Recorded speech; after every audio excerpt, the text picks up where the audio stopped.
bəhanələr, müəllimə gündəliyin evdə qalır, dərsə girməmək sonra daha nələr. Adam utanır, indi yadına salır, elə bir imkan olaydı əldəki, qaytaraydım geri məktəb illəri. Tutub əlimi mənə yazmaq öyrədən, o müəllimi öpərdim əllərim.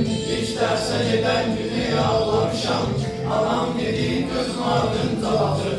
Gülürəm indi mən öz saflığıma, elə bilmişəm məni tək buraxır. Boz boz renk çaldı, Hep salonda. bizimizden ayrı kaldı. Geleceğe tatileler kaldı, boş sinir odalarında.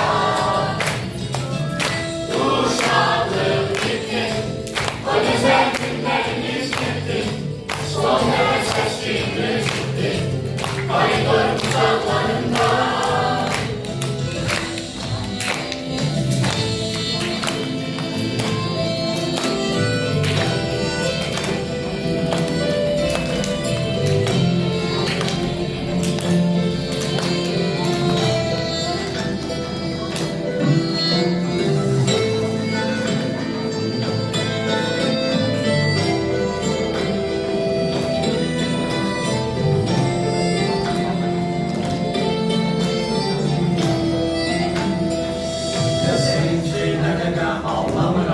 Başka bir hal verir bu görüntüler.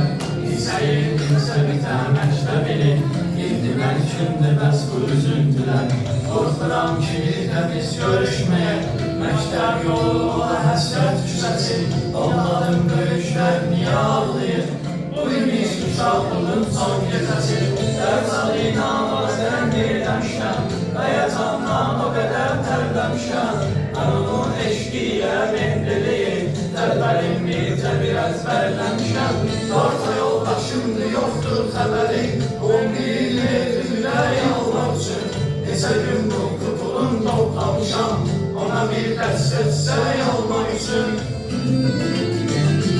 Bu uşaqlıq bitti, o güzel günlərimiz bitti. Son nəfəs səskimiz gitti, koridor uzaqlarında. O son zəng çaldı, bizim bir sərmayını aldı. Gələcək xarcılar qaldı, boş sinif uzaqlarında. O son zəng çaldı, bizim bir sərmayını aldı. Gələcək xarcılar qaldı, boş sinif uzaqlarında. Uşaqlıq